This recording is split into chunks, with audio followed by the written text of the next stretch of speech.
자, 현수막 떼려고 그랬더니 못 떼었네요. 자, 요 부분 잘 잡아주세요. 자, 빨리 하고 다음 현수막으로 하겠습니다. 자, 이제 4장, 5장은 어제도 설명했듯이 시작할게요. 네, 몇 분에게 인사 한번 해요. 네, 우리 오후까지 힘냅시다. 시작. 오후까지 힘냅시다. 네, 한 번 더 입심 금지. 시작. 입심 금지. 네, 자, 네, 다 끝나고 입신하세요. 네, 끝나고 졸지 마시고요.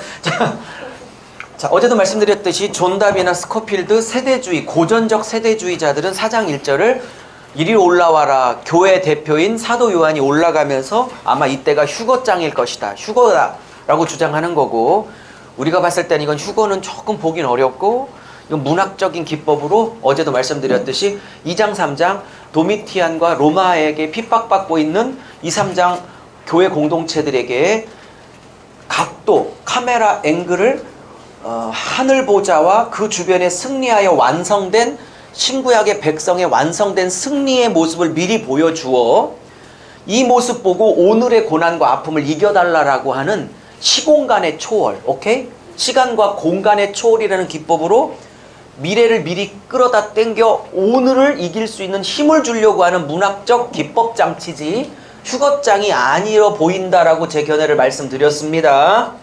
이거를 휴거로 보는 거는 세대주의 종말론이고요. 혹시 난 4장 1절을 휴거로 배웠다, 끄덕여 보세요. 그렇게 믿고 있다. 그건 아니고요. 자, 그래서 보좌가 보였고, 어제 보좌의 의미가 뭔지 충분히 설명했고, 그죠? 예, 도미티안의 보좌가 절대적으로 보여지고 있는 성도들에게 도미티안 보좌 따위와 비교도 안 되는 절대 보좌, 그 하나님의 보좌를 보여주어 어떤 보좌에 순종을 해야 될지 보여주고 있는 장치다, 이렇게 말씀을 드렸어요. 그죠? 아멘. 예, 예. 아멘. 아멘. 오후에는 더 아멘을 해주셔야 돼요. 그 다음에 어제 오늘 이거 설명 안 할게요. 어제 다 했으니까 너무 보석 같은 내용인데 보좌에 앉으시의 모양이 4가지로 나왔어요. 근데 이 4가지 모양은 실제 하나님이 실제 무슨 뭐 벽옥이나 홍보석을 둘러치고 계신다는 뜻이 아닐 거예요. 그죠? 무지개를 그분이 둘러치고 계시는 것도 아닐 거고 비유요 상징인데 성부의 모습이 4가지로 비추는 건 하고 싶은 얘기가 있는 거야, 저자가. 성부의 모양이 무지개 같다, 무지개다가 아니야. 무지개와 같고 이렇게 나오지. 무지개 같다는 건 다 하나님의 성품을 얘기하는데, 무지개는 노아 홍수를 빗대어서 말하는 것으로 약속을 지키시는 성품, 약속에 성실하신 성품을 말하는 거고, 벽옥, 홍보석, 녹보석을 개개 색깔로 분석하는 법은 그렇게 좋은 해석은 아니다라고 말씀을 드렸고, 오히려 이것을 큰 거시적 관점에서 아버지의 보석과 똑같은 보석으로 완성된 자녀의 회복이라는 관점으로 봐야 한다. 어제 충분히 했으니까 패스, 시간 걸리니까. 그 다음에 아까 말했죠, 24장로는 천사가 아니라 신구에게 구원받은, 그리고 승리한 신구에게 정말로 거듭난 알곡들, 그죠?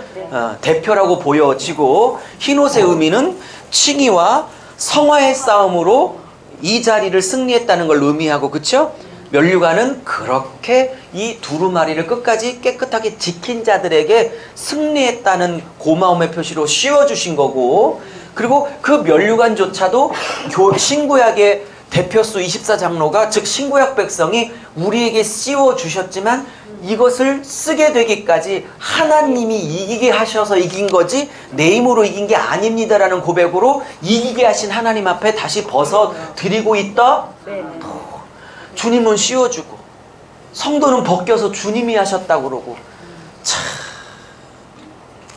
너무 진짜, 그죠? 그럼 또 주님은 아니야 네가 이겨서 그러고, 성도는 아니야 주님이 이기게 하셨죠 이러고, 서로만 왔다 갔다 하느라고 막, 그죠? 그리고 여기서 그 다음에요, 번개, 음성, 뇌성이 꽝꽝꽝꽝 쳐요. 이건 출애굽기 19장에 최초로 나온 건데, 구약이나 계시록에서 번개, 음성, 우레, 뭐 우박 이렇게 우레, 뭐 음성, 뇌성, 빵빵 이렇게 나오면 하나님의 임재를 상징해. 예스, 임재의 전형적인. 그리고 하나님의 성령이 다시 얘기하는데 보좌 앞에 일곱 등불이 있대요. 그러면 보좌 앞에 아까 보좌 앞에 일곱 어디 갔어? 보좌 앞에 일곱 영이 있었죠. 그럼 일곱 등불은 실제로 성령이 없어지고 그 자리에 등불이 섰냐? 그 얘기가 아니죠. 일곱 영을 일곱 등불로 받은 거죠. 그럼 성령의 역할은 뭐예요? 빛을 밝히는 역할이다. 이런 얘기를 하고 있는 거죠. 그렇죠? 맞습니까? 네. 그래서 이 하나님의 영을 일곱 등불로 받은 거고요. 됐습니까? 네. 그 다음에 자, 이게 문제예요. 수정 같은 유리바다. 수정과 같은 유리바다가 쫙 펼쳐져 있는데 구도를 보면 절 보세요. 하나님의 보좌가 있고 하나님이 계시고 그 수정 같은 유리바다가 있고 그 바깥쪽에 내생물과 모든 천사와 구원받은 사람들이 있어. 즉 이 수정 같은 유리바다는 피조물과 창조주의 거리를 나타내. 무슨 말인지 아세요? 그래서 수정 같은 유리바다의 역할은 뭐냐? 피조물과 창조주의 그 거리.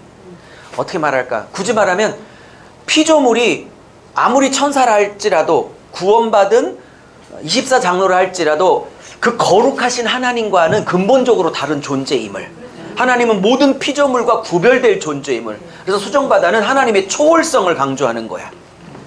이해하셨죠? 근데 절 봐요. 이게 왜 펼쳐야 되냐? 저 15장에 보면 그 유리바다 아무도 못 건너가. 여기 초월자이기 때문에. 근데 당당히 그 수정 같은 유리바다의 복판에 어린 양의 피를 힘입은 백성들은 당당히 건너가고 있어. 초월자를 향해서 걸어가고 있다고. 누구 때문에? 어린 양의 피 때문에. 할렐루야. 이 사장은 피조물은 도저히 범접할 수 없는 초월자를 강조하는 수정 같은 유리바다라면, 저쪽은 그 유리바다를 당당하게 해치고 초월자 앞에 나아갈 수 있는 자격이 어린 양의 피로 씻긴 어린 양의 피가 있는 자들은 당당히 창조주 앞에 나아간다, 이 얘기를 하고 있는 거예요, 지금 저게. 근데 15장은 불 섞인 유리바다야. 해필이면 여긴 수정. 근데 왜 저건 불이 섞였냐? 이 자리에 나가기까지 불같은 고난을 견뎌서 그 자리에 나갈 수 있는 자림을 말하고 있는 거예요, 저게. 같은 수정 같은 유리바다라 할지라도. 그래서 이렇게 펼쳐봐야 돼. 성경적으로 언제 떠들고 있어. 그죠? 자, 넘어갈게요. 내생물이 있습니다. 에스겔서 1장과 10장에 나오는 것처럼 사자, 소, 사람, 독수리 그대로 나오죠. 1장과 10절 그 에스겔서의 말씀을 그대로 인용한 겁니다. 사도 요한이. 근데 이것을 어떻게 해석하냐? 보좌 위에 내생목을 어떻게 해석했냐? 근데 이 사람들이 앞뒤에 눈이 있어. 6날개가 있어. 어머, 에스겔서, 그죠? 6장에 스랍 천사들이 날개 6개 있고, 2날개는 얼굴 가리고 2날개는 발 가리고 막 그랬죠. 이사야. 다음 달에 공부하겠지만. 그죠? 그것도 가릴 땐 의미가 있는 거. 그럼 이사야의 말씀을 따왔다, 이렇게 생각하면 되는 거죠. 그죠? 예. 눈들이 있고요. 자, 그런데 이 생물이 뭐냐? 아주 오래전부터 어거스틴이라는 아주 위대한 신학자가 있었는데, 어거스틴이 이거를 사복음서라고 그랬어요. 하나님 보좌에 있는 사복음서. 왜? 사자, 가축의 왕이죠? 그러니까 마태복음, 왕으로 오셨으니까 마태복음. 송아지, 이거 마가복음. 왜? 마가복음은 섬기는 종이니까. 요거 사람은 누가복음. 사람 되신 예수님이 사람 되신 분을 강조하는 게 누가복음이니까 누가복음. 독수리는 하늘의 왕이니까 창공을 날아다니니까 하나님이셨던 예수님을 강조하는 요한복음. 이렇게 저 내짐승을 어거스틴이 사고음서라고 했는데, 그건 아무도 요즘은 그렇게 해석하는 사람 없고요. 그렇게 들어보셨죠? 자, 요즘은 뭐냐면 적으세요. 이 내짐승은 모든 피조물의 대표입니다. 모든 피조물의 대표. 그래서 이 네가를 분석해. 자, 사자는 뭐의 대표야? 모든 짐승의 대표. 그죠? 짐승의 왕. 송아지는요, 모든 가축의 대표. 가축. 그죠? 가축. 집에서 기르는. 사람은 모든 그러니까 모든 피조물의 대표. 됐어요? 독수리는 모든 조류의 대표죠. 그러고 보니까 이 네 짐승이, 네 분류가 다 각 영역의 대표들이네. 그러면 요즘 학자들은 이거를 뭐라고 했냐면, 내생물이 하나님을 찬양하는 건 모든 피조물의 대표들이 하나님을 찬양하고 있구나, 이렇게 봐야지 사복음서 보는 무리가 있는 겁니다. 됐습니까? 그럼 사복음서로 보는 거, 이런 걸 영예라고 그러는 거야. 영예. 알레고리에서. 자, 내생물이 찬양합니다. 제가 그랬죠. 피조물들은 다 주 하나님으로 찬양한다고. 그죠? 왜요? 사도 요한이 왜 이렇게 쓰고 있어요? 일부러.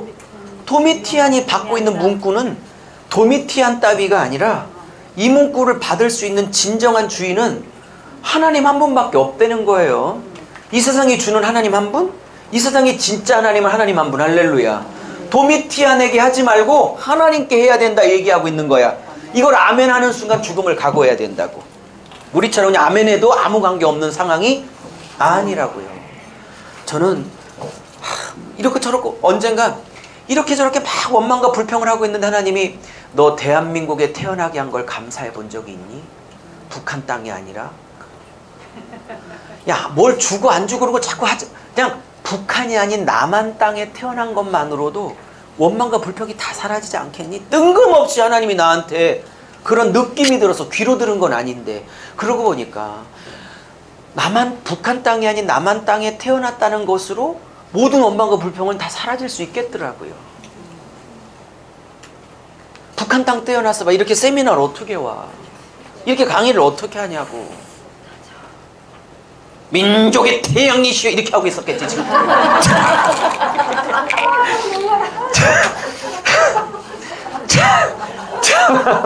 자, 잠깨라고 성공했어요. 자, 갑시다. 24장로가 엎드려집니다.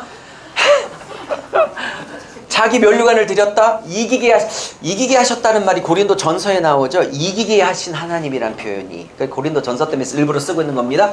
어머, 내 생물도 구원받은 성도들의 대표 숫자도 다 주 하나님, 주 하나님, 주 하나님. 그러니까 1세기 배경을 알아야 이 깊이가 깊어지는 거지, 모르면 설교를 못해요. 됐습니까? 그러면 이 시대의 주요 하나님은 뭐예요? 돈이죠. 2000년 전에 도미티안은 이 시대로는 맘모니지라는 도미티안이 있지. 돈이 주요, 돈이 하나님이. 돈만 의지하고 돈만 있으면 모든 걸 책임져 줄 거라고 생각하지. 근데 물질이 주요, 물질이 하나님이 아니라 예수가 주, 예수가 하나님이라고 고백하기를 원하는 거지, 이 시대를 적용하면. 됐습니까? 이렇게 적용을 해가야 하는 거지, 설교자들은. 네.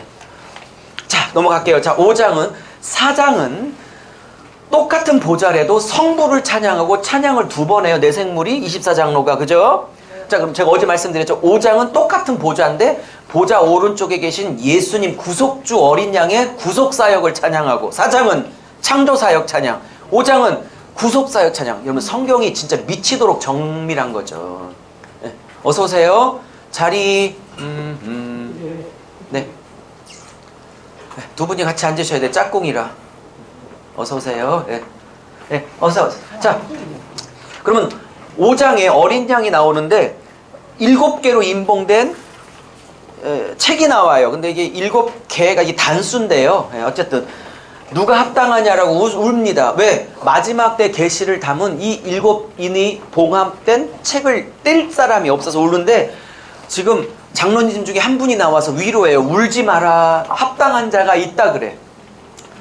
저는요, 이 울지 마라 이런 게 참 마음에 와닿는데, 교회 사명이 뭐냐? 인생의 목적과 이유와 이 고난과 이 눈물의 이유를 알지 못하는 사람들에게 울지 마라. 네 삶과 네 고난의 눈물의 이유를 명확하게 밝혀주고 이해하고 깨닫게 해줄 자가 있다. 그게 예수다. 그래서 울고 있는 인생들에게 울지 마라. 네 인생을 해석할 자가 있다라고 선포하는 게 교회라고 믿는 겁니다. 저는 이렇게 설교를 한번 할 것 같아요. 한 대지를 잡아서. 교회 사명이 뭐냐? 뭔 말인지 아셨죠? 그럼 거기다 조금만 붙이면 한 돼지가 되잖아. 그렇죠? 그 돼지 붙이는 것까지 나보고 하라고 하지 말고 본인들이 알아서. 네? 자, 그다음에요. 그다음에 한 사람이 자격이 있는데, 물론 예수님이죠. 그걸 이렇게 설교해요. 유다 지파의 사자요, 다윗의 뿌리다, 이렇게 말해요. 그죠? 유다 지파의 사자라는 건 어제도 말했지만 야곱이 죽기 전에 12아들 축복할 때 유다에게 축복했던 내용이에요. 유다 너로 통해서 유다 사자가 나올 것이다. 즉 왕권자가 나올 거다. 그죠? 그리고 다윗의 뿌리라는 건 이사야 11장 1절의 예언 성취예요. 그죠? 이새의 뿌리, 가지로, 싹으로부터. 그죠? 네, 그러면 메시아 전용구거든요. 그게 예수란 얘기죠. 자, 그러면서 사자는 이제 다시는 나오지 않습니다. 계시록에. 이제 어린 양만 나옵니다. 29번 나온다고 그랬죠? 용, 사탄, 마귀, 뱀 이런 거 치면 전부 다 29번이라고 그랬어요. 어린 양 29번, 그것들 합치면 29번. 왜? 내가 어린 양이다. 이렇게 속이는 거예요. 맞짱을 뜨는 거예요. 이게 기가 막힌 거예요. 몰랐어요. 세보니까 그렇더라고. 자, 어린 양. 자, 근데 자, 그다음에 어린 양이 죽었다 하나, 죽었다 둘, 죽었다 셋, 세 번 쓴다고 그랬죠. 제가 번호 다 달아놨죠. 네. 그러면 어린 양을 소개하는데 뿔이 7개야. 보통 양은 뿔이 2개거든요. 근데 7개야. 그러면 예수님 재림할 때 진짜 뿔이 7개라면 조금 섬뜩하겠죠. 이것은 비유지. 문자로 풀 문제가 아니지요. 구약의 뿔은 뭘 상징하죠? 권세, 능력 상징하죠? 예수님의 권세와 능력이 완전함을 말하는 거고, 예수님 눈이 7개면 재림할 때 어떤 눈 봐야 돼 고민한다고 그랬죠. 제가 이것도 비유죠. 예수님의 전지하식 모든 걸 꿰뚫어 보시는 능력이 완전함을 말하는 거고, 그죠? 우리의 속 동기를요, 아무리 어쩌고저쩌고 숨겨도요, 그냥 그분 앞에 정직한 게 최고예요. 아무리 내가 그럴듯하게 포장해도, 사람은 속여도 하나님 7개 눈을 피해갈 수는 없어. 그냥 그분 앞에 그냥 솔직히 나 쓰레기예요, 이런 게 최고야. 그러니 불쌍히 여겨주세요. 어떤 분이 또 쓰레기 얘기했다고 상처받을지 모르겠는데, 내가 쓰레기임을 아는 것부터 은혜가 시작돼요. 내가 쓰레기라고 한 번도 십자가에서 안 깨진 것들에게 무슨 은혜가 있어.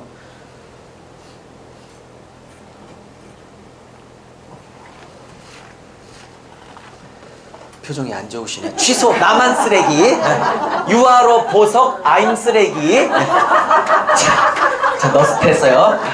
분위기 안 좋네. 자, 넘어갈게요. 어린 양이 책을 취했어요. 잘 봐요. 하나님 보좌, 하나님의 오른손에 있었던 마지막 때 계시를 담은, 혹은 66권 전체 복음을 담은 이 책을 누가 받냐? 사자가 받는 게 아니라 무력하게 죽은 어린 양이 건네받아. 역사의 종교를 사자의 능력으로 건네받는 게 아니라 그 권세를, 그 영권을 비참하게 힘없이 죽은 어린 양이 건네받아. 사자가 건네받는 게 아니라. 진짜 영권 욕심나시면 어린 양처럼 죽어야지. 그리고 사자 6장부터 한 가지씩 인을 떼는데, 재밌는 건 사자로서의 예수님이 떼는 게 아니라 비참하게 십자가에 죽은 어린 양으로서 떼기 시작한다니까. 진짜 영권은 죽는 자에게 온다니까요. 죽어야 된다고. 저는 사사기 공부하면서 삼손이 다곤 신전에 기둥 붙잡고 막 해갖고 막 다 죽을 때, 같이 죽을 때, 그 마지막 얘기, 삼손이 살아서 죽였던 사람들보다 삼손이 죽을 때 죽였던 사람이 훨씬 많다라고. 내가 팔팔을 살아있을 때 하는 일보다 내가 아무것도 못한다고 내가 죽었을 때 하나님이 나를 통해서 일하실 일이 훨씬 더 큰 거라고. 그건 단순히 많이 죽였다는 뜻이 아니라고. 그거는 네가 없을 때 내가 일한다는 뜻이지. 그 말은 왜 또 처음 들은 것처럼 들어. 왜 또 강의엔. 근데 이 모임의 최대 장점은 늘 처음처럼 들어, 모든 얘기를. 자, 책을 취해요. 왜? 어린 양의 죽음으로 취하고. 이 권세를 죽었기 때문에. 그러니까 죽지도 않고 자꾸 영권을 욕심내지 말라고. 그놈의 영권은 나보다 하나님이 더 주고 싶어. 근데 안 죽어서 주면 나 죽이고 남들도 죽이는데, 죽은 자에게 주면 자기도 살리고 남들도 살릴 거거든. 근데 죽기를 먼저 죽으라고. 정말 죽고 난 다음에 안 살아나면 어떡해요? 아직 그게 안 죽은 거야. 그 말 한다는 자체가. 죽는 사람은 그 다음을 얘기를 안 해. 그냥 이걸로 끝나도 상관이 없다. 그래야 죽는 거야. 아우 아프라. 이해하셨어요? 죽으면 살릴 거네. 고게 죽어야 돼. 고게 죽어야 돼. 거래하려고 하지 말라고. 하나님 앞에 왜 거래를 하냐고. 왜 딜을 하냐고. 하나님한테. 그건 죽는 게 아니라니까. 딜을 하는 거지. DAAL. 자, 이제 성도들이 막 기도합니다. 잘 들으세요. 이 요한계시록의 패턴이에요. 아까 첫 번째 패턴이 뭐라고요? 구원받은 개인이든 공동체든 하나님의 말씀과 예수의 증거라는 문구가 쫓아다니고. 됐죠? 그 다음에 성도들이 하나님을 노래할 때는 피조물이든 천사든 성도든 다 주 하나님이라고 고백하고. 그죠? 세 번째 패턴은 뭐냐면, 심판이 있기 전에, 바로 심판이 있으려면 반드시 그 전에 금양로가 나와. 이거는 5장 금양로가 올라가는 거 있고 6장 심판이 선포되고. 잘 봐요. 저 따라오세요. 8장 여기 나팔재앙 첫 번째 시작되기 전에 1, 2절에 금양로에 성도의 기도가 올라가기 시작하죠. 공식 패턴이야.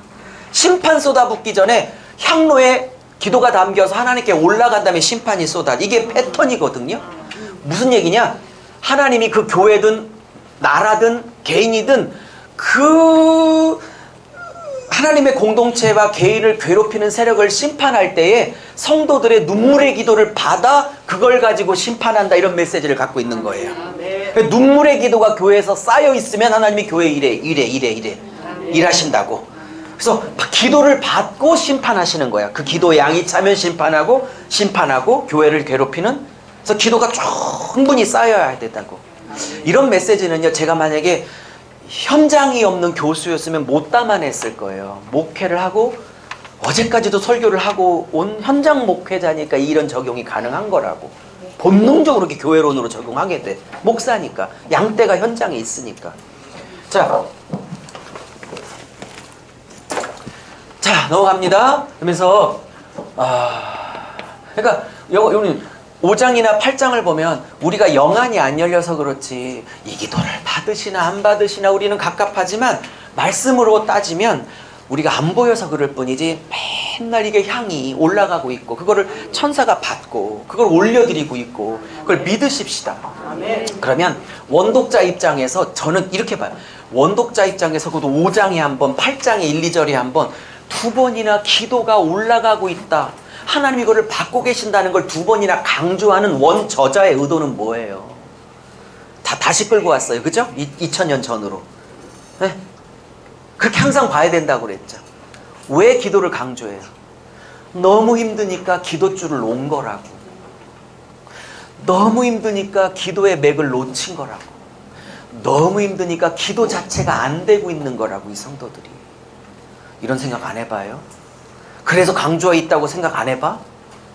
너무 도미티안과 핍박, 유대교의 핍박, 너무 힘드니까 기도하면 뭐해? 핍박은 더 세지고 현실은 더 어려워지는데 하면 뭐해? 이런 생각 해보신 분 끄덕여봐요. 저는 언제가 너무 기도하기 싫어서 안 해요 그러고 막 동한 적이 있어. 기도 자리를 떠나서 하면 뭐해? 해도 안 되는 걸 하면 더 어려워지는 걸 진짜 듣고나 계세요? 그리고 가서 영화 한번 다시 왔는데 물론 그 다음날 다시 갔지만 지금 이것을 2번이나 강조하고 있는 원저자의 입장, 제가 요한이라면 이 말을 왜 쓸까? 내가 요한이라면 너무 힘드니까 기도를 포기하고 너무 힘드니까 기도줄이 놔졌고 너무 힘드니까 기도의 맥도 못 잡고 있는 성도들에게 아니, 아무리 힘들고 어려워도 기도하면 하나님이 받고 계셔. 그러니 다시 기도를 시작하렴. 이라는 목회적 안타까움이다. 이렇게 제 눈에는 보여요. 이게 원독자, 원저자 그들에게 들어가면 충분히 가능한 해석이죠. 제가 이 본문 갖고 막 설교할 때 우리 성도들이 막 울더라고. 여러분, 적당히 힘들면 기도합니다. 근데 진짜 힘들면 기도가 안 되는 거 아세요? 네? 그거 경험한 적 있어요? 너무 힘들면 기도 자체가 안 되던 거? 안 되더라고요. 지금 상황이 우리보다 더하다고. 그럴 때 기도하면 받으신다, 기도하면 받으신다. 5장 8장에 2번이나 강조하고 있는 건 잃어버린 기도를 다시 회복하라 라는 촉구라고. 지금 원독자 입장으로 보면 설명 들어보니까 동의가 되죠? 이렇게 깊이 끌고 들어와서 봐야 된다고, 성경을.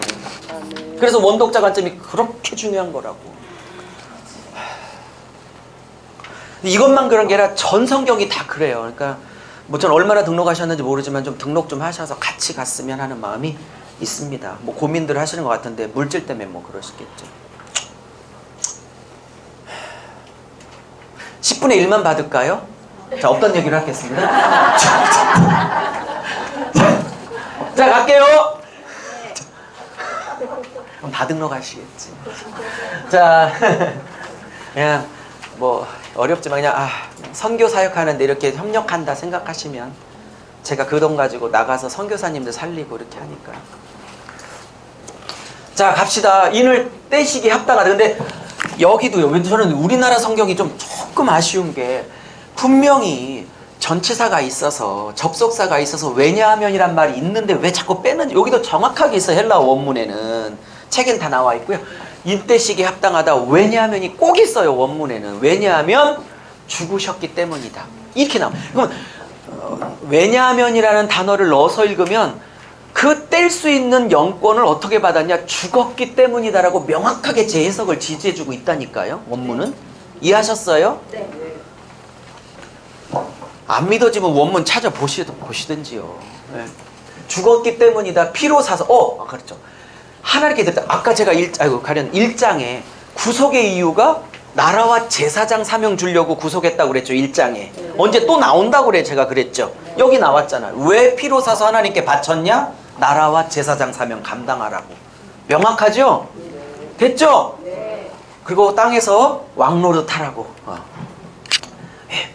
이때 또 왕노릇 그러니까 막 자꾸 지배 개념이라고 생각해. 세상의 왕으로 생각해. 이때 왕은요 종처럼 섬기는 자야. 천국 가면 물론 비우고 농담 같은 얘기지만 천국에서 제일 앞치마 두를 분이 누구겠어요? 물론 적용입니다. 오해하지 말고. 예수님이죠. 가장 낮은 곳에서 섬길 분이 예수님. 그러니까 성경에서 말하는 왕노릇은 지금처럼 군림하고 지배하는 왕노릇이 아니라 가장 낮은 자가 돼서 섬기는 거. 큰 자가 작은 자를 섬기는 왕노릇. 물론 비유지만 예수님이 앞치마를 제일 먼저 두르고 계시지 않을까? 걸레?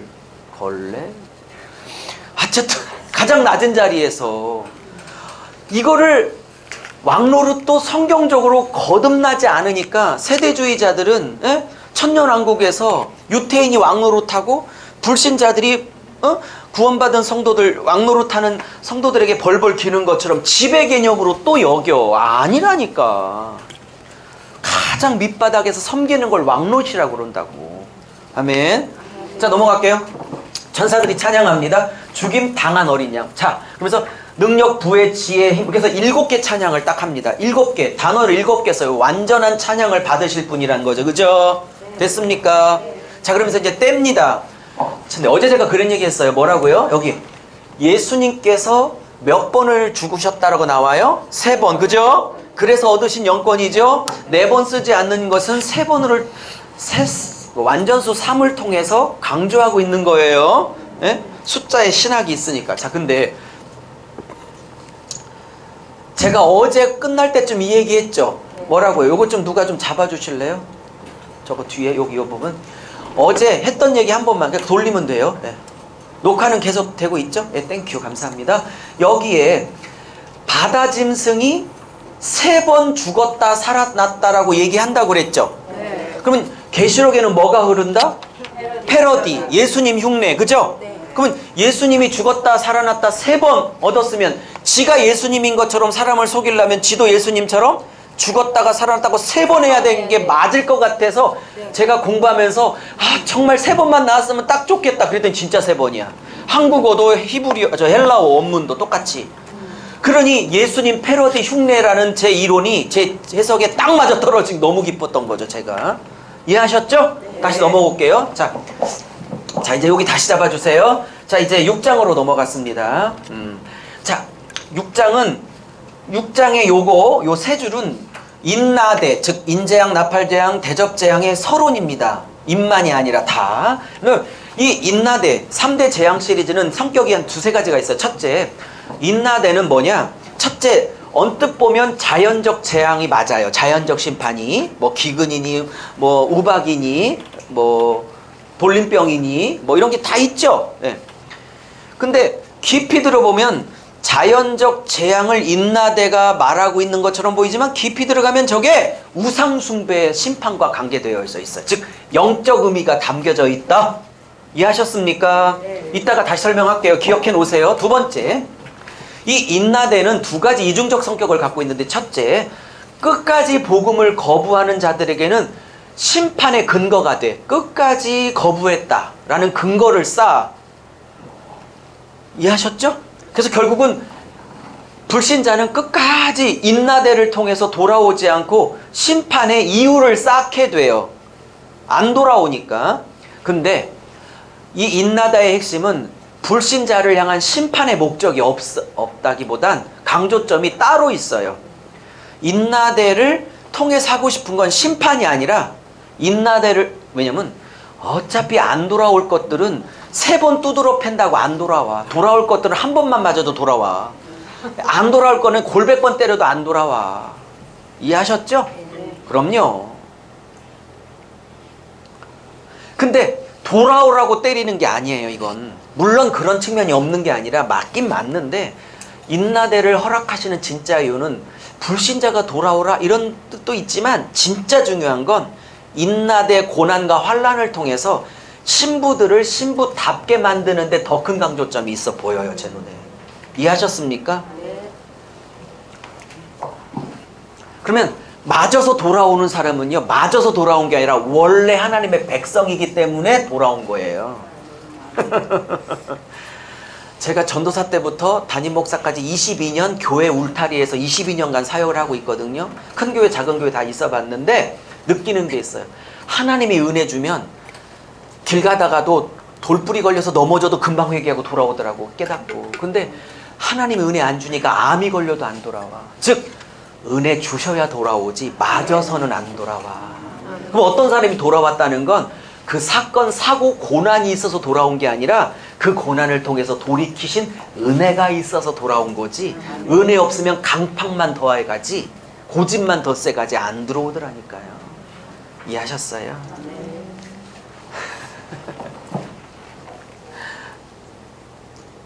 이제 뭐라고 그래도 입신의 영이 너무 임하셔가지고 대답도 안 해. 이제 좀 쉴게요.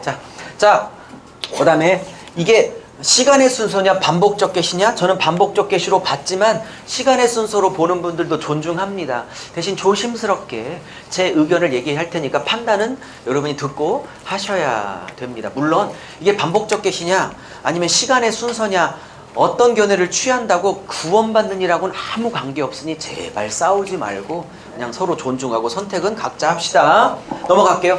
자, 어린 양이 뗍니다. 지금 사자가 뛴 게 아니에요. 어린 양의 죽음으로 이 영권을 얻었다는 뜻이에요. 네. 자, 네 마리 흰불검청이 나오는데 스가랴 1장과 스가랴 6장에서 네 마리 나오는데 색깔도 심지어 똑같아. 흰불검, 그 다음에 여기는 청황색 말인데 스가랴 1장과 6장은 아롱직 말, 이렇게 살짝 바뀌었을 뿐이지 내용도 똑같아요. 색깔도 거의 비슷해요. 대신 조금 다른 게 있다면 스가랴 1장과 6장에서 파송받고 있는 네 말은 이스라엘 땅에, 유다 땅에 하나님께서 주시는 평안과 안식이 있나? 그거를 조사하러 파송되는 말들이에요. 근데 물론 없었지. 왜? 돌아와서도 스가랴는 이제 귀한 백성이잖아요. 귀한해서 얘기잖아요. 네.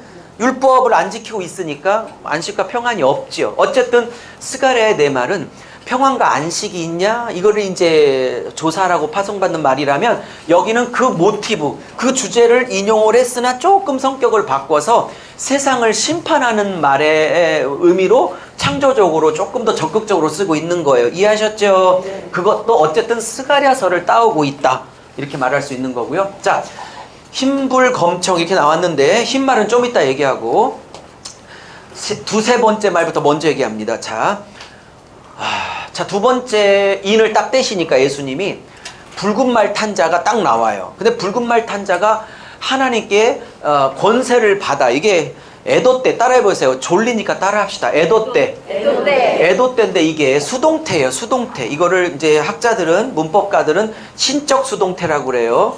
네, 신적 수동태, 즉 하나님에 의하여 벌어진 일을 신적 수동태라고 그래요. 네, 하나님의 개입에 의하여 일어난 일.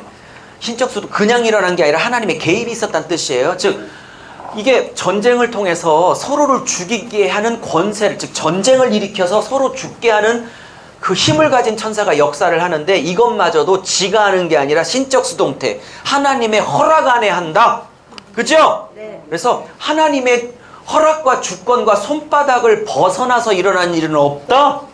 사실 한국에 지금 동성애니 빨간색이니 카톨릭과 연합이니 이것도 하나님이 허락한 한에서 지금 교회 정신 차리려고 흔들고 계시는 거지, 하나님의 통제, 비욘드 하나님 능력, 네. 하나님의 능력을 벗어나 이것들이 활개칠 일은 불가능한 겁니다. 에도 때 그 영역 안에서만 정신 차리라고 교회를 깨우려고 그러시는 건데, 하나님이 정신 차려야 해요. 자, 그 다음에 검은 말은 기근을 일으키는 말탄자입니다. 미란대 보리 석대라는 건 그 당시에 상상할 수 없는 인플레이션을 상징해요. 평소 가격이 어떤지는 제가 책에 잘 써놨습니다. 3배에서 8배 폭등이 일어난 거예요. 그건 제가 다 책에 써놨고요. 자, 네 번째 말은 전염병을 일으키는 청황색 말. 원문으로 보면 이게 시체색이에요. 청황색 말이. 그래서 이 청황색 말탄자가 인구의 4분의 1을 죽일 수 있는 권세를 받아요. 이것도 하나님의 허락 안에 있는 거죠. 근데 인구의 4분의 1을 죽일 수 있는 권세를 받는데 이것들 물론 하나님의 허락 안에서는 일어나지만 이거를 실제로 주동하는 것들은 악한 즉 땅의 짐승들로 죽였다 이렇게 말하고 있습니다. 이 짐승이 실제 물리적 짐승은 아니어 보이고요. 영적 존재인 것처럼 보이고 이거 악한 영의 배후의 역사가 있는 것이다 이렇게 볼 수 있을 것입니다. 자, 근데 여러분 여쭤볼게요. 이 흰불검청 흰말 설명 안 했네. 어쨌든 이 흰불검청 이것도 순서로 보는 사람이 있어요. 순서, 즉 흰말 끝나고 붉은말, 붉은말과 검은말 이렇게 근데 여쭤볼게요. 여러분 지구 역사상 전쟁 끝나고 기근이고 기근 끝나고 전염병이 있었습니까? 저 1, 2, 3, 4가 혹은 2, 3, 4가 동시다발적으로 동시에 일어납니까? 자꾸 시간의 순서로 보니까 이거 끝나. 그럼 여쭤볼게요. 자, 나팔재앙에 피로 바뀌고 해가 어두워지고 어둠이 임하고 그 다음에 뭐 이런 전쟁이 있고 저기 대접재앙 보세요. 저 뭐 종기가 생기고 피로 강이 범해지고 막 우박이 떨어지고 이런 거 있죠. 여쭤볼게요. 잘 봐요. 이게 순서적으로 전쟁 끝나고 기근 끝나고 전염병 끝나고 피로 바뀌고 해가 바뀌고 어둠이 임하고 어둠 끝나면 우박 떨어지고 우박 끝나면 종기 떨어지고 종기 시작되고 그럽니까? 이 세상 역사가? 이 모든 인나대에서 일어나고 있는 모든 자연적, 육적, 영적 현상이 그냥 지구 역사상 동시다발적으로 그냥 막 다 같이 동시다발적으로 일어나는 거 아닙니까? 근데 어떻게 시간의 순서일 수 있냐 이 말입니다. 제 말은. 이해하셨어요? 자, 흰말 갑니다. 흰말. 자, 흰말에 관해서 어제도 충분히 설명했습니다. 흰말 탄자가 좀 말이 빠르죠? 할 얘기가 많아서. 10분만 더 하고 쉴 테니까 조금만 정신 차려 보세요. 그리고 졸라면 앞으로 조시지 뒤로 조지 마세요. 저 불안하니까. 그리고 엎어져 자요. 자꾸 흰자 보이면 상당히 괴로워. 학교 선생일 때 수업할 때 애들이 하도 이렇게 자가고 막 불안해가고 수업을 못해서 편하게 재우지. 제가 막 흰 눈 뜨고 막 너무 무서워.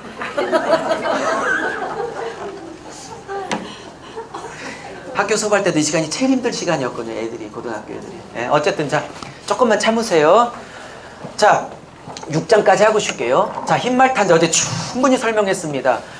1세기부터 계시록에 쓰여진 1세기부터 1910년까지 정도? 그래요. 10년, 20년까지는 흰말 탄자를 다 100% 예수로 봤습니다. 그리스도로. 왜냐면 여기 흰말이지 19장 흰말이지 여기 면류관이지 저쪽 면류관이지. 그러니까 이건 예수일 수밖에 없다. 그렇게 봤고요.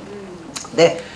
1910년대, 20년대부터 지금까지 거의 100년간은 다 이거를 그리스도, 적그리스도라고 봅니다. 즉 예수님 그리스도라고 사람들을 속이고 있는 적그리스도라고 볼 수밖에 없는 일을 4가지로 설명을 할게요. 목사님 요거 이 화면 비춰져요. 이렇게 아예 틀어가지고 이제 이쪽 면 설명할 거니까 죄송해요. 오신 분에게 마치 스텝처럼 죄송해요. 잘생겨서 시켰지 못생김 절대 안 시켰습니다. 땡큐. 키가 저랑 비슷해가지고 어떤 분이 저 목사님 보면 늘 존경하는데 저는 평생 모든 사람을 존경하고 살았어요. 알아들은 거예요?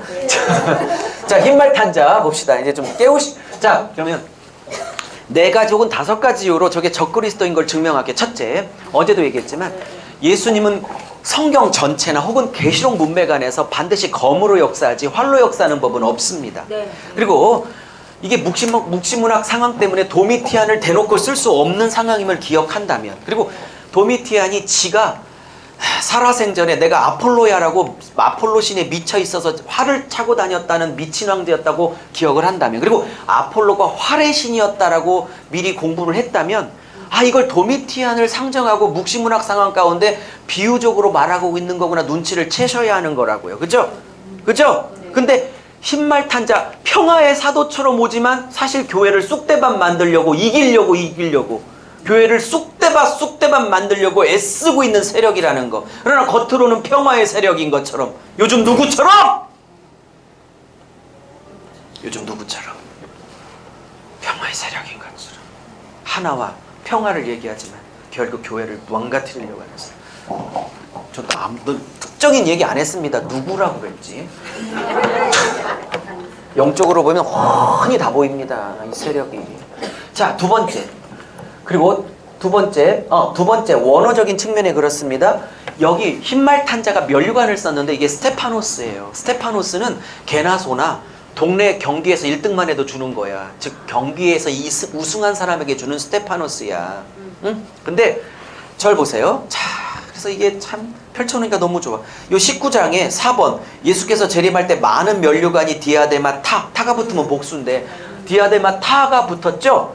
이 써세요. 디아데마 타는 뭐냐면 아무 때나 쓰는 면류관이 아니고 우리나라 말로 면류관 번역돼 있지 헬라어는 전혀 다른 뜻이에요. 뭐냐? 이거는 왕족들이 왕자 계열들만 쓰는 거예요. 왕자 계열들만. 왕 계열들만. 왕의 자손, 왕의 후손, 왕의 친척, 귀족들. 됐죠? 근데 지금 흰말 탄자가 쓴 건 디아데마타가 아니야. 스테파노스지. 예수가 쓴 게 디아데마타야. 달라. 첫 번째, 두 번째 다 얘기했죠? 자, 세 번째. 세 번째는 이기고 이기려고 하더라 라는 거예요. 이게 현재 분사. 현재 분사는 계속 그러고 있다는 뜻이죠? 계시록 문맥 안에서 예수님이 이겼다가 두 시제만 써요. 예수님하고 연결하면. 첫째, 완전히 이겼다 부정과거로 과거 시제만 쓰든지 이길 것이라는 미래시만 쓰든지 이 두 시제만 써요. 이겼다고 쓸 때는 십자가와 부활 초림사역이고 이길 것이라고 쓸 때는 재림과 관계돼서 써. 딱 두 시제만 써. 그건 바울 서신도 똑같아요. 바울 서신에도 이기려고 애쓰지 않아. 이미 이긴 싸움이거든. 그리고 앞으로 재림할 때 이길 거라고요. 완전히. 근데 이 시제가 예수님께 안 쓰이는 시제야. 이 시제가. 이해하셨습니까? 이미 이긴 싸움이란 말이죠. 할렐루야. 그래서 어떤 외국 학자는 국내 학자도 마찬가지지만 조금 더 적용을 해서 흰말 탄자가 어떤 구체적인 사람이라기보단 사람 안에 가졌는데도 또 가지려고 하고 소유했는데도 또 소유하려고 그러고 많은데도 또 늘리려고 하는 사람들 안에 끊이지 않는 탐욕을 흰말 탄자로 적용하는 국내외 학자들도 있습니다.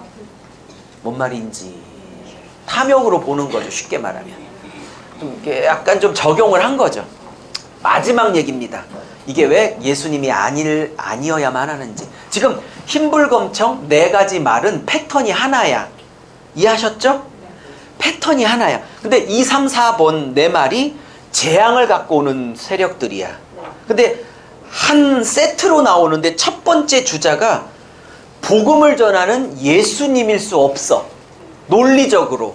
네 말이 다 재앙 시리즈인데 1번 주자가 흰말 탄자가 복음을 전하는 축복을 전하는 일 수는 없어. 논리적으로도. 이 네 가지 이유 때문에 이것은 그리스도처럼 흉내내는 적그리스도의 세력이지 그리스도일 수도 없다. 이렇게 결론을 100년간 학자들이 내리고 이건 그랬더니 또 어제 그 지역에서 그만 얘기할게요. 어제 그 지역에서 이걸 흰말 탄자를 예수로 봐가지고 한참 혼났네요. 어제 그 지역에서 부자산에서 못 알아들은 거야? 부자산을 또? 자, 넘어갈게요.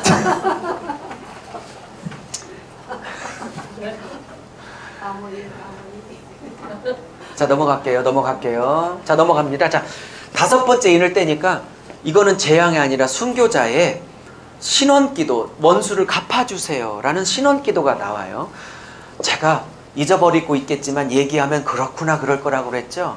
뭐 개인이 나오든 공동체가 나오든 예수의 사람들이 나오면 기계적으로 따라붙는 문구가 있을 거라고. 봐요. 하나님의 말씀과 이제야 깨닫게 되겠죠. 기계적으로 따라붙는다니까. 그러니까 여러분 마지막 시대 때 배도의 시대 때가 되면 데살로니가 후서에 하나님의 재림하기 전에 먼저 멸망이 있기 전에 배도하는 일이 있을 거라고. 그죠? 미혹의 아들이 나타날 거라고 그랬죠? 대한민국이 그 시대예요. 대한민국 그 시대 아니에요? 심각한 거 아니에요? 잘 먹고 잘 살다고 대한민국이 영적으로는 이만큼 어두운 때가 없어요. 깨어서 빛을 발해야 합니다. 죽도록 싸워야 되고요. 성도 이런 얘기하면 좌파들 떨어져 갈까 걱정하지 마십시오.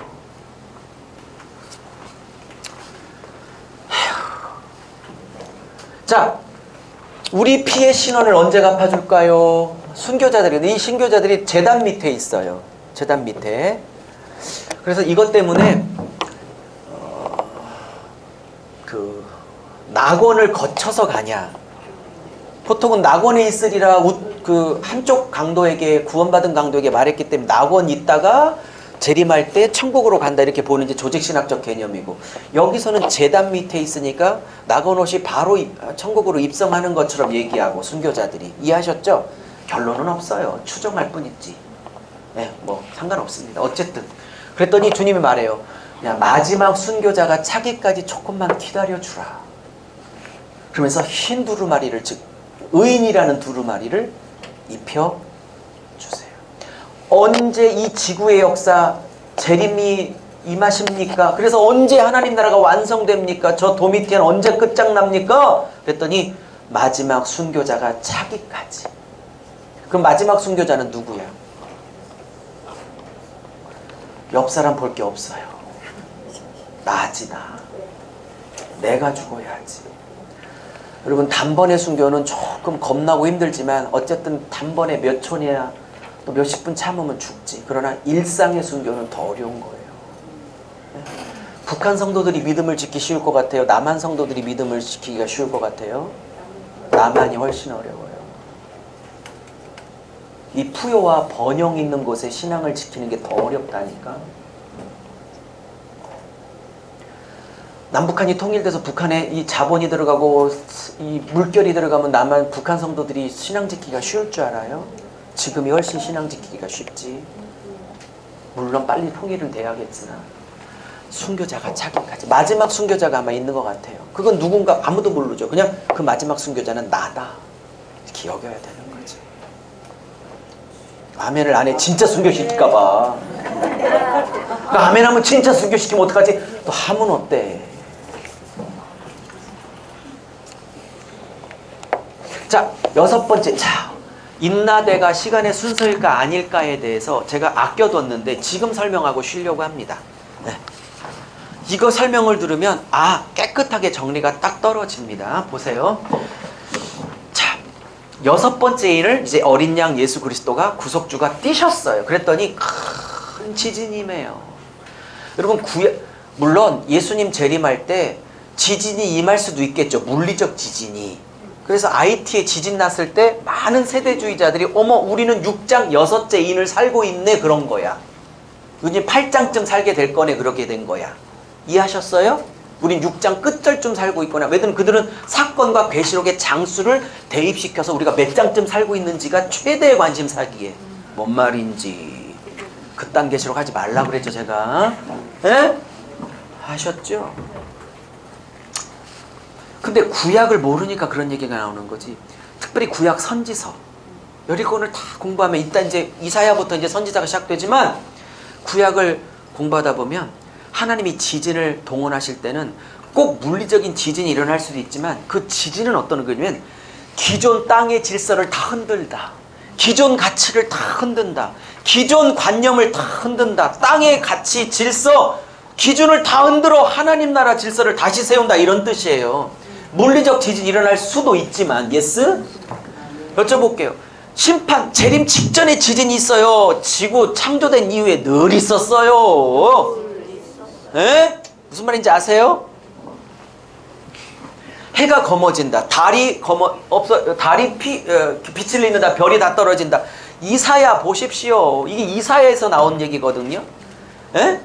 요엘서에서 나오기도 하고, 선지서 17권을 이제 7월부터 공부하게 될 텐데, 이스라엘 백성이 하도 율법을 떠나고 우상 숭배하고 바알 섬기고 하니까 니들 회개 안 하면 내가 해를 검게 할 거야, 땅을 지진이 일어나게 될 거야, 별 떨어지게 할 거야, 계속 그러거든요. 근데 이스라엘 땅에 별 한 번도 안 떨어졌거든. 이 말은 우상 숭배에 대하여 심판하겠다는 전형적인 구약의 전문 용어예요. 이거를 자꾸 문자적으로 대입해. 그래서 해가 검어진다, 달이 검어진다 그랬더니 또 그랜드 크로스래. 그랜드 크로스가 뭐예요? 해와 달과 무슨 뭐 목성이 이렇게 일렬로 서갖고 갑자기 1시간 동안 검해지는 거 있죠. 그랜드 크로스. 에? 왜 몇십 년마다 한 번씩 있는 있잖아요. 이렇게 딱 겹쳐갖고 딱 일직선에 모아져갖고 딱 검해지는 거. 그러면 그럴 때마다 한 1, 2년은 막 그랜드 크로스 막 우리 세대주의 종말론이 이겼다 막 그러는 거야. 이루어지고 있지 않냐. 근데 또 그거 몇 시간 지나면 또 멀쩡해. 아무 일 없어. 재림도 없었고. 그럼 막 언제 그랜드 크로스 오는지 막 또 기도해. 뭔 말인지. 이런 계시록을 평생 듣다가 여기 왔으니 구약을 모르니까 제발 이사야 들어와 보세요. 요엘서 들어보라고. 다 이게 하나님께서. 그러면 왜 해와 달이 빛을 잃게 만드는 걸 심판하고 하냐? 해와 달은 구약 çok 깊은 얘기인데 해와 달의 기능은 어둠을 밝히는 기능이야. 뭔 말인지. 그러면 해와 달이 빛을 잃었다는 건 어둠이 장악됐는데 그 어둠을 물리치는 해와 달의 빛이 있는 게 은혜인데, 그래서 어둠 안에 안 잡히는 게 은혜인데, 그 어둠을 내쫓을 해와 달의 기능을 가려버림으로 뭐냐면 너희들이 영적 어둠에 그냥 잡혀 살도록 두겠다 이런 거예요. 지금 이게 심판이. 뭔 말인지. 에? 에? 그래도 한국에 아직은 소망이 있다는 이유는 진리의 빛을 바라고 있는 종들이 선배님이든 후배님이든 동역자든 계신 게, 하나님이 이 나라를 포기하지 않았다. 복음을, 십자가의 복음을, 좁은 길을 가리키는 종들이 전국 방방곡곡에 큰 교회든 적은 교회든 아직도 많이 계신 것이 한국에 하나님이 이 땅을 도움의 손길을 거두지 않았던 증거야. 하나님이 그 땅을 포기하면 빛을 빼버려. 어둠에 장악되도록. 이게 선지서의 의미야. 근데 이렇게 구약신학을 모르고 선지서를 공부 안 하니까 그랜드 크로스로 가는 거라고. 이 말은 이사야 등록하란 뜻이지. 물 한 잔 먹고. 같이 이렇게 가고자 이렇게 애쓰는 제가 가련해 보이지 않아요? 이래도 등록 안 하는 분들이 너무 많아. 그만 얘기해야지.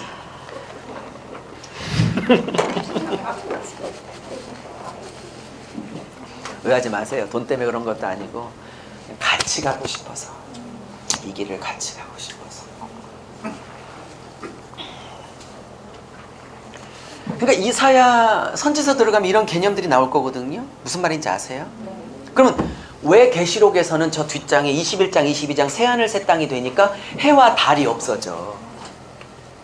해와 달의 기능이 어둠을 물리치는 기능으로서 존재하고 있었잖아.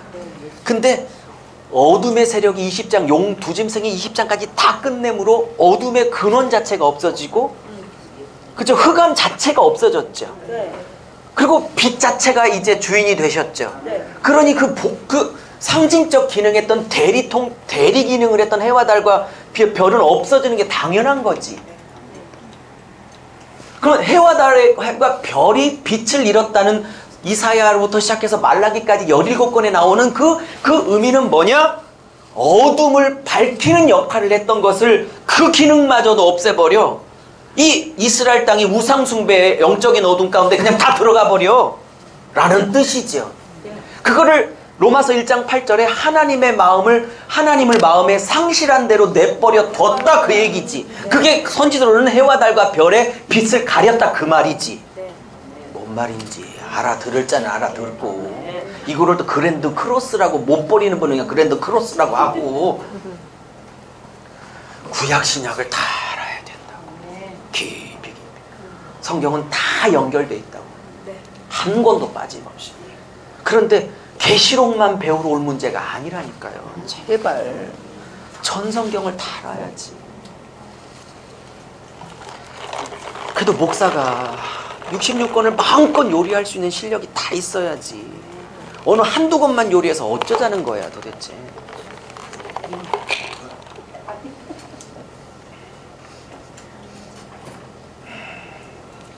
그리고 제 소망이 있다면 조금만 쉴게요. 혼자만 너무 강의하니까 너무 힘들어. 그래서 이틀 혹은 3일 세미나 하면 밥 먹고 저도 조금 쉬게, 6장이다 그러면 목사님 제가 6, 7장은 제가 강의할 테니까 1시간만 쉬세요. 고마워요. 그래서 마이크를 드리면 저보다 더 잘할 수 있는 동역자 강사들이 좀 많이 나오기를. 그래야 저도 좀 쉬고 그분을 저 대신 제가 뭐 외국 나갈 때 못 갈 때 저보다 더 잘할 분 이분이니까 마음껏 들으세요라고 추천도 하고, 그래서 그분들 좀 모으자고 하니까 이런 얘기하면 다 고개를 숙여 안 받아요. 보낼까봐. 그렇게 돼야지, 그쵸? 빨리 동역자가 나와야지. 그래서 청출어랑 더 빛나는 제자가 나와야 스승이 만족을 하는. 여러분이 저보다 1000배, 1000배 더 잘한다고 요만큼 더 질투 안 해요. 걱정하지 마세요. 제발 같이 하자고. 살려야 될 나라가 200국가인데 제 몸이 200개로 쪼개져 갈 수도 없는 거고, 가세요. 그랬더니 이제 비행기 티켓은 대주냐고 그래서 안 대준다고. 그것 때문에 포기하겠다고 그래서. 잘났다 그래서. 넘어갈게요. 무슨 말인지 아세요? 그래서 그럼 지진이 흔든다는 건 뭐예요? 그럼 진짜 막 지진이 흔들릴까? 이 지진은 태초일에 늘 흔들렸어. 앞으로도 있고. 이거는 뭐냐면, 여러분, 예수님이 부활하셨을 때 어떻게 예수님이 십자가에 돌아가셨을 때 어떻게 됐죠? 그리고 부활하실 때 어떤 일이 일어났죠? 땅이 물론 흔들렸겠지. 겟세마네 주반, 골고다 언덕 주변이. 전 인정해요, 문자적으로. 근데 그건 구약에서 따온 거라고. 예수의 십자가와 부활이라는 하나님 나라 가치가 세상 기존 가치를 이제는 흔들 거라는 거예요. 세상과 땅의 가치를 흔들어 사람들을 하나님 나라 가치로 다시 옮겨오게 될 것에 대하여. 그래, 구약신약을 모르니 뭐 맨날 문자로 적용하는 거지. 이해하셨습니까? 성경은 깊어요. 안 단순해. 근데 안 배워? 배워야 한다니까. 그리고 여러분은 이제 가이드가 있으니까 쉽잖아요. 저는 20년을 혼자 돌아다녀가지고.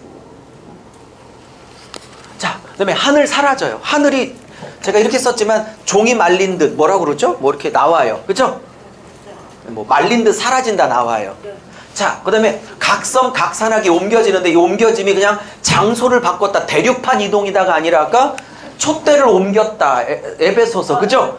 이거는 촛대를 옮겼다는, 촛대를 장소로 옮긴다는 뜻이 아예 멸망, 심판, 교회를 못되게 하겠다는 거예요. 그죠? 그럼 그 똑같은 단어가 똑같아요, 원문이. 그러면 저게 장소 이동이 아니라 각성 각산하기 끝난다는 뜻이죠? 네. 뭔 말인지 이해하셨습니까? 네. 그리고 이제 옛 창조가 사라진다는 건 제 얘기지 성경이 아니에요. 자, 그럼 설명할게요.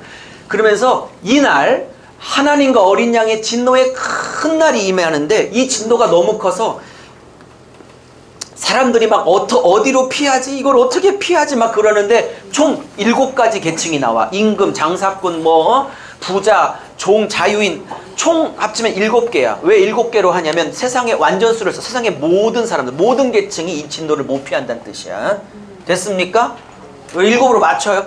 누가 이 진노를 가리우랴? 누가 이 진노에서 피해서 서랴? 6장 17절에 질문으로 끝나. 여러분, 6장 17절이 그러면 그때 뭐 볼게요. 하나님과 어린 양의 진노의 큰 날은 초림 사건 혹은 재림까지 가기 위한 어떤 중간 사건이에요? 아니면 이 자체가 재림을 암시하고 있어요?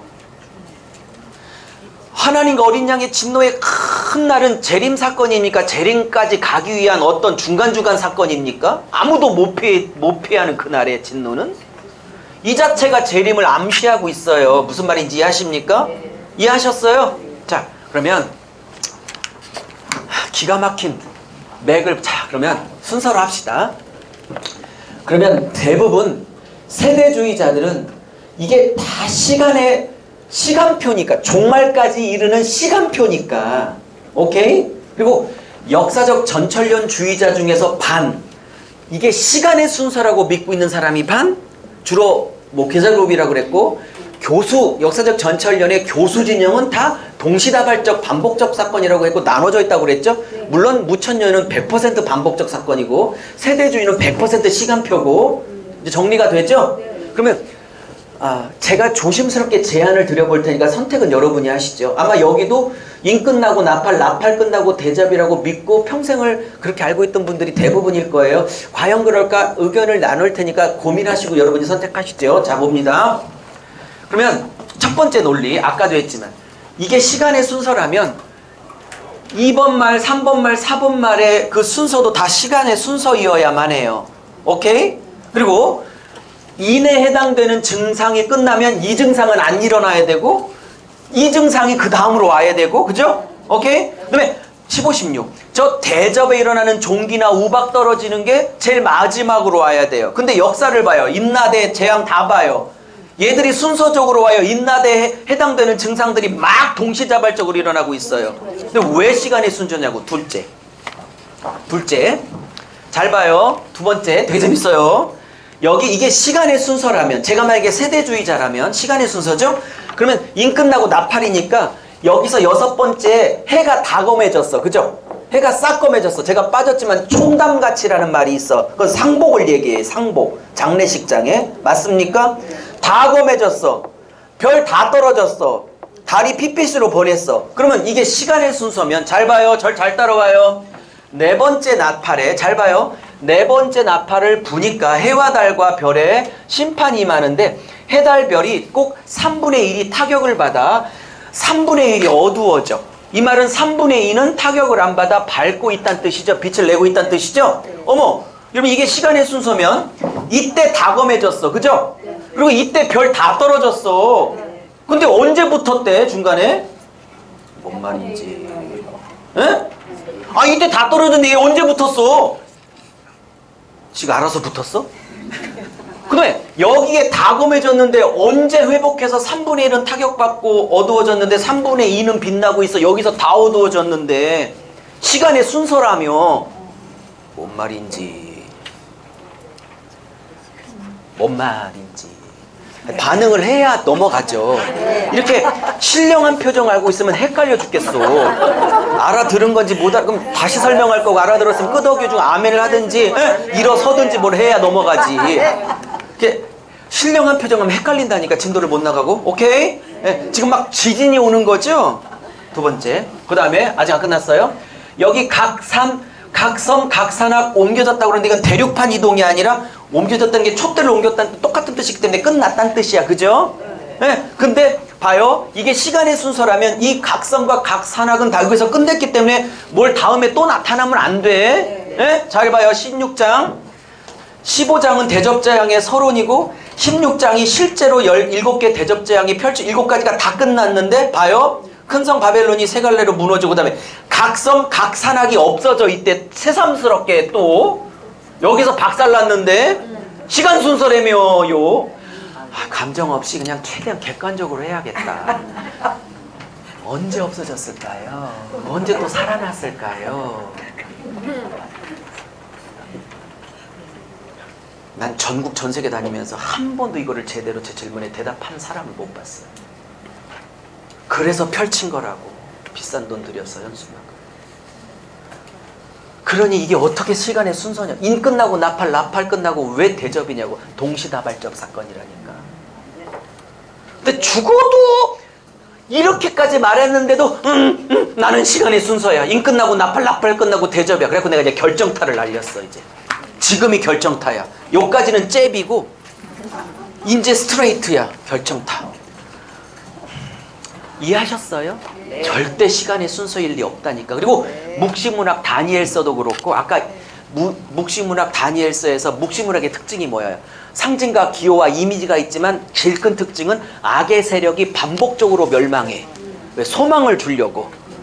그래서 2장에 바페그로가 무너졌는데 큰 신상으로 7장에 사곰표열이라는 네 짐승이 또 멸망해. 근데 그건 다른 제국이 아니라 2장 제국이나 4장 네 제국이 똑같은 제국이야. 뭐하러 2번씩 3번씩 4번씩 무너뜨려. 반복이라니까. 묵시문학 식민지 백성들에게 용기와 소망을 주려고. 그러면 인나대가 시간의 순서일까요? 인재양에 있는 게 끝나면 나팔 재앙 증거가 일어나고 이건 딱 끝나고 대접 재앙 증상이 일어나요? 동시다발이라니까. 뭐든지 한꺼번에 일어나고 있다니까. 뭔 말인지. 그리고 해, 달, 별 다 증명했잖아. 산악. 그래도 난 시간의 순서야. 이런 분들에게 이제 제가 잼만 하다가 이제 스트레이트를 날립니다. 이 마지막 스트레이트 증거는 아무도 반박을 못 하더라고. 자, 마가복음 13장 빨리 찾아요. 어떤 분이 그래요. 유목사 뭐 그렇게 증명하려고 싸우고 애쓰니. 그냥 바르게 가르쳐 보려고. 바르게. 저도 이게 8장가 사명인지 모르겠어요. 왜 그러는지. 기질? 뭐 싸움 딱이에요 제가? 그냥 바르게 가르쳐 보려고. 마가복음 13장에 빨리 찾아요. 절까지는 모르겠고요. 물론 마태복음 24장을 찾아도 되는데 비슷해요. 그냥 마가복음으로 갑시다. 13장에 그날에 환란 후에 이렇게 나와요. 환란 후에, 그죠? 뭐 큰 지진이라고 뭐 해가 검어지고 뭐 별이 떨어지고 어쩌고 내가 그때 내 천사를 보내어 만국 백성을 모으리니 뭐 이렇게 나오죠? 몇 절이에요? 24절. 오케이, 24절. 마가복음 13장 24절 꼼꼼하게 보세요. 자, 첫째 환란 후에 이렇게 나오죠? 환란 후에 뭔가 일이 벌어지는데 자연 증상이 있고 그 다음 절인가 같은 절인가 내가 만국에 내 천사를 보내서 내 백성을 모은다는 얘기 나오죠? 어머어머머머, 내 백성 모은다고 그러죠? 맞아요? 그런 표현 나와요? 11절. 그러면 환란 전에 미리 모은대요. 환란 후, 환란 다 통과하고 모은대요. 벌써 예수님이 직접 하신 말씀에 환란 후에요, 후. 이해하셨습니까? 네. 여기 계시록도 7장에 뭘 했어요? 어린 양의 피로 씻겨 환란에서 나왔지. 환란 전에 빼준 게 아니고. 그리고 환란 전 휴거설은 성경적 근거가 좀 없어 보입니다. 무슨 말인지. 한 가지 오해할 건 없는 게, 아실 필요는 없는 게, 환란을 통과한다고 주장하는 게 두 가지예요. 무천년설과 역사적 전천년인데, 환란 전에 빼주는 건 혹은 환란 중에 빼주는 건 다 세대주의인데, 세대주의자들이 공격하는 게 있어요. 역사적 전천년이나 무천년은 죄송해요. 휴거를 부정한다. 무식한 소리. 뭘 환란을 부정해? 데살로니가 후서를 부정하는 거잖아. 아무도 부정한 사람 없어요. 무슨 얘기냐? 환란 전에 휴거되거나 환란 중에 휴거되는 건 세대주의고, 그걸 통과했다가 재림을 맛봐야 된다고 하는 게 역사적 전천년, 무천년인데, 역사적 전천년, 무천년은 휴거를 부정하는 게 아니라 환란 전이나 환란 중에 미리 빼주는 걸 부정하는 거고, 환란을 다 겪고, 그게 꼭 7년은 아닐지라도 다 겪고 예수님 재림할 때 공중으로 올라가는 재림 때의 휴거를 주장하는 거지, 휴거를 부정하면 이단인 거지. 오해예요. 무식해서 그래, 공부 안 해갖고. 뭔 말인지 이해하셨어요? 자, 결정 증거. 지진이 나셔야 여러분도 큰 지진이 임하고 있거든요, 이틀 동안. 자, 그러면 예수께서 환란 후에 무슨 자연 증상이 있고 그때 재림하시면서 백성을 모은다고 그러죠. 이건 초림 사건입니까? 재림 때 하신 일입니까? 근데 그 전에 24절에 환란 후에 모으기 직전에 무슨 현상이 벌어져요? 지진 나고 확인해요. 해달별 검어지고 떨어지고 하늘이 말리 올라오고 막 이러죠. 근데 어머, 계시록 6장 6번째 썼던 증상이 예수님 재림 증상하고 똑같죠? 어머, 그러면 인나대가 시간의 순서라고 주장하는 분들은 제 질문에 답해야 돼요. 이게 시간의 순서인데 6장에 재림을 의미하는 현상들이 일어나면 안 돼. 저 대접 때나 일어나야 돼. 이 증상이 시간의 순서라면. 뭔 말인지 이해가요? 네. 이미 여기가 재림이라고, 역사가 끝났다고 종교를 친다고, 그리고 그날이 재림의 날이라고, 하나님과 어린 양의 진노의 큰 날 아무도 못 피해 쓴다고 딱 얘기한다고 17절에. 그래놓고 수사학적 표현으로 6장 17절 아무도 재림의 날, 그 예수 안 믿고 복음 거부한 자들은 아무도 못 피해 쓰는데 누가 피해서 쓸 수 있으랴? 17절의 답으로 7장 전체가 예수 피 붙들어 환란을 죽기까지 통과한 자들은 피해서 신부로 섰다라고 6장 17절의 질문에 대한 답을 7장 전체를 갖고 하고 있는 기가 막힌 문학적 작품이라고.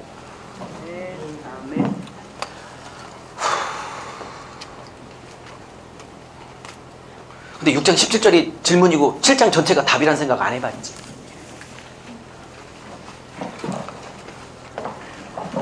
예? 재밌잖아요. 예? 그리고 마태복음 24장, 마가복음 14장 다 똑같아요. 그러면 봐요, 절 봐요. 인나대가 시간의 순서면 그들이 말하는 인재양은 재림까지 가기 전 초기 증상이어야 하는 거거든요. 근데 이 초기 증상 6번째가 이미 재림이야. 여기가 뭔 말인지. 예? 네. 그랬더니 뭐라고 그러냐면 정말 미치는 줄 알았어. 죽어도 인정하기 싫어서 이 각성 각산학이 끝난 게 아니라 이렇게 대륙판으로 장소 이동을 한 거래. 그래서 열받아갖고 제가 이 얘기를 한 거야. 여기 촛대 옹길이랑 동일한 단어라고. 사람이 자기 생각과 틀을 바꾸는 일이 얼마나 어려운지 알겠더라고. 근데 죽어도 싫대. 죽어도 못 바꾸겠대. 근데 바꾸지 말라고 그랬어. 구원하고는 아무 관계 없으니까. 그냥 역사적 전철론으로 가르치셨던, 세대주를 가르쳤던, 무천년을 가르쳤던, 어쨌든 그냥 신부로서 준비시키는 일만 그 합의를 본다면 같은 편이라고. 싸우지 말자고. 대신 객관적으로 학문적으로 설명을 해드리는 건 제 의무니까 선택은 여러분이 하시라고. 제가 걱정은 뭐냐 이런 거예요.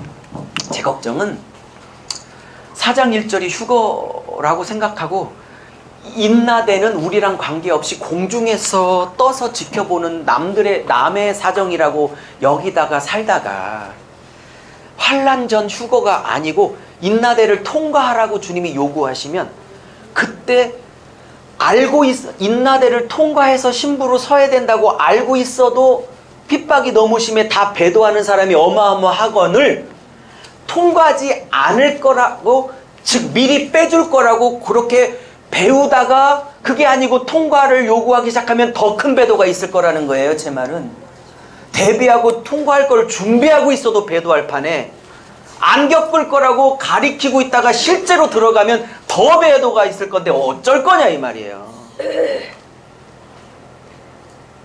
그쵸? 뭔 말인지. 그리고 근데 여러분 제가 잘난 척 하려고 하는 게 아니라 이걸 다 뒤집어 엎을 수 있겠습니까? 그럼 얘기해봐요. 이게 시간의 순서라고 하려면 저를 다 뒤집어 엎어보세요. 제가 했던 얘기를. 죽도록 연구해야 될걸? 그럼 마태복음 13장 어떻게 할 건데? 마태복음 13장의 재림 증거가 분명하거든요? 근데 혹시 그거는 확실히 동의가 돼요? 그건 재림 증상이라고? 그건 동의되죠? 그러면 재림 증상이 재림까지 가기 위한 초기 심판에 나오면 안 돼. 재수없이. 저 대접쯤이나 나와야 딱 맞는 거지. 시간의 순서로 보면. 근데 여기서 딱 나왔다는 건 이미 여기로 종교를 치는 거야. 재림이. 그리고 이렇게 초림부터 재림까지의 역사를 종결치고 그 다음에 7장이라는 중간 계시를 삽입을 한번 해놓고 그 다음에 이미 끝난 사건을 나팔이라는 개념으로 각도를 바꾸어 초림과 재림까지 있어질 영육간의 사건들을 강조점과 각도를 조금 비틀어 같은 사건을 다시 조명하고 있는 거라고. 왜? 반복 계시. 묵시문학의 특징인. 이래도 설득 안 되면 뭐 어떻게 방법이 없어.